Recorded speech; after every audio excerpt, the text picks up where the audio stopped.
action heroes everywhere.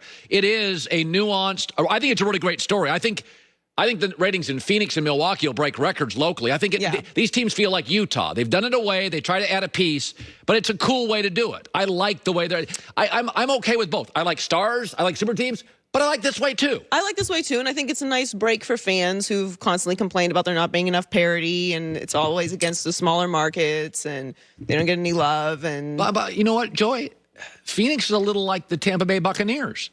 They drafted well. They had all these players. Let's bring in the old guy at quarterback. That's what Phoenix did. Parallel, yeah. Let's bring in the old guy at point guard. It was all said. It was young players that just needed a guy, and it won it for Tampa. And everybody loved Bruce Arians, wanted to see him win a championship. Everyone loves Monty Williams. We do kind of feel like we're leaning a little Suns. I apologize, Wisconsin. Sorry, Milwaukee. We'll talk a lot of Badgers during the football season. All right, so what I do before every big championship, and I get a notepad out, and I say, who are the 10 best players? And generally, if you have more of the 10 best players, you win. And so I went through the Suns and the Bucks this morning, and I ranked them in order. And this is my conclusion. So here are the 10 best players in the finals tonight. Number 1 would be Chris Paul. By the way, he was great against the Bucks in both games this year. They went 2-0 at Phoenix. He is the best mid-range shooter in the NBA, shot 52%. He has 27 assists and 1 turnover in the fourth quarter this postseason. He's been virtually flawless in the fourth quarter, and in back-to-back closeout games, 35-plus points. He was my MVP, or at least runner-up for MVP. He's playing with a chip on his shoulder. He didn't even get nominated for MVP, so I think he is the best player in the series. Number 2 would be Devin Booker. I think he's the most reliable star scorer in the series. Middleton can be hot and cold. He's averaging 27 a game in the postseason. He has the most total points, over 400, of any player in the finals. You know, he's a basket. He is a terrific young player. He's not totally refined yet, but he's close. He's probably about 8.5 to his 10. But I think he's a star. He deserves it. He's earned it, and he's my number 2. Number 3 would be Giannis. Now, I think we're only going to get about 80-85% Giannis, but he's the best rim protector in the finals. He's the leading scorer and rebounder of all the players in the finals. And I think we have to be fair here. We're not going to get him at 110%, but in transition, he is a tough stop. Now, you can marginalize him in the half-court set, but I would put him number 3. Number 4, now it gets tougher. I would put Drew Holiday at number 4. Little more consistent than Middleton. He has the highest plus-minus of every player in the finals. Every single one, both teams. He has more assists than anybody in the finals. He's also a veteran player who will put a body on you. When Giannis got hurt earlier this year, he became the leader, and they were a tough out. So he's a guy that, when he can be aggressive, he's a 1 for some teams in this league. Not the great ones, but he can be a 1 for a couple games in this series, and you're fine. Number 5, right behind him, Chris Middleton. He's a shot maker, little inconsistent, but he is averaging 29 and 8 when Giannis was out the last 2 games. Listen, to show his value, the Bucks are plus 112 when Middleton is on the court in this postseason, and minus 8 without him. So he becomes, Drew Holiday is not as good a pure shooter as Middleton is. And with Giannis, a free throw liability, Chris becomes very valuable late in games for the Bucks. Number 6, again, DeAndre Ayton, who is an emerging star in this league. He has the highest field goal percentage, 71% of any player in the postseason with a minimum of 100 attempts. You're going to get over 50% shooting, excellent rim protector, alley-oops from Chris Paul, tons of energy.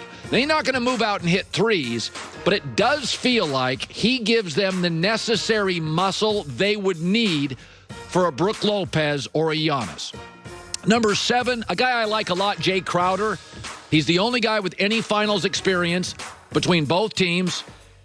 He has the highest offensive rating, true story, among all players in the finals. He's a 3-and-D guy. He can D up, he's tough, he's smart, he's physical, and he can hit threes.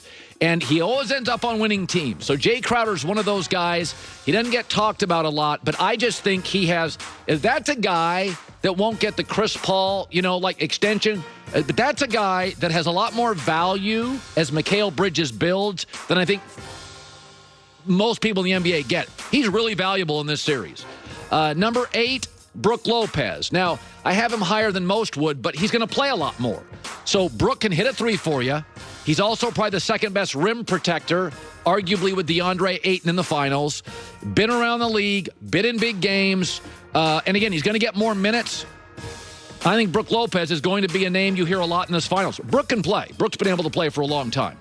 Number 9, Mikal Bridges of the Suns. He's a young guy. He's emerging. You get 11 points, 4.5 rebounds a game.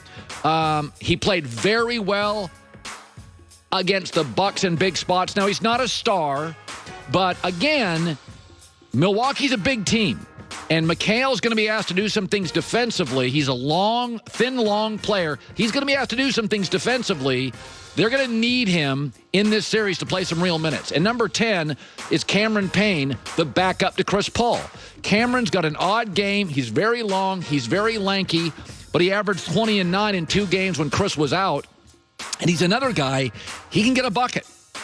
He's got a weird game, a little George Gervin to it. He can get you a bucket. And I also think he's a really important guy for the future of this franchise because he will allow them to sign Chris Paul to a long contract and allow Chris Paul to take nights off, allow Chris Paul to play 28 minutes instead of what they're doing in L.A. with the Lakers and LeBron having to play 38 minutes. So I think Cameron Payne, he can spell Chris. You give him time, and he can get you a basket. So when I look at the 10 best players, I have the Suns have the best 2. They have 6 of 10. They have the better coach, home court advantage, healthier, and more rest, and the only player in the finals with finals experience, I should say. So I do like, as I said, I like the Phoenix Suns in 5 or 6 games. I think tonight Milwaukee will hang. And I think Milwaukee, at least in the half-court offense, the ball moves a little better. It moves a little better without Giannis. Now, we know long-term you want Giannis's physical attributes, his length. But for a game, they're okay. I think they can hang for a game. Yeah. I actually think it's going to be a long series. I'm going to go Suns in 7. All right. That's a long series.